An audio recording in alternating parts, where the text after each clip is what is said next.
Hi అండి, అందరికీ good morning. ఈరోజు రథసప్తమి కదా, అందరికీ రథసప్తమి శుభాకాంక్షలు. నేనైతే ఇలా ఇంటి ముందు రథం ముగ్గు వేసుకొని గడపనైతే ఇలా పూజ చేస్తాను. తర్వాత ప్రసాదం కోసం గ్యాస్ని ఇలా కూడా పూజ చేసుకుని బెల్లపన్నం చేస్తున్నాను. ఇలా పూజ స్టార్ట్ చేస్తే మనం ఏం చేయాలి? రథసప్తమి రోజు మనం జిల్లేడు ఆకులు, చిక్కుడు ఆకులతోటి, రేగిపళ్ళతోటి స్నానం చేయాలి.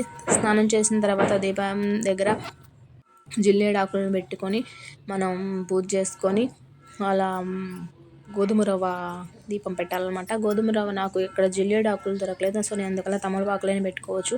తమలపాకులు పెట్టుకొని నేను ఇలా పూజ చేస్తున్నాను. కొంచెం గోధుమలు వేసి దీపం పెట్టాలన్నమాట. నాకు గోధుమలు అందుబాటులో లేవు, సో నేను ఏం చేస్తున్నానంటే గోధుమ రవ్వ ఉంది ఇంట్లో, ఆ గోధుమ నూక అనమాట, కొంచెం బియ్యం కలిపి నేను ఇలా దీపం పెట్టాను. రేగిపళ్ళు ఇవన్నీ నాకైతే దొరకలేదండి, నేను బయటకు వెళ్ళలేదు. సో ఇలా చిక్కుడుకాయలతో రథం చేసుకొని ఇలా 7 ఒత్తులతో దీపం పెట్టాను. స్వామివారికి 7 ప్రసాదాలు ఇలా పెట్టాను. అక్కడ ప్రసాదం పెట్టిన కాడ రేగిపండు కూడా పెట్టాలన్నమాట. సో నాకు దొరకలేదు, సో ఇలా చేసుకున్నాను. ఉన్నంతలో నేను ఇలా చేసుకున్నాను.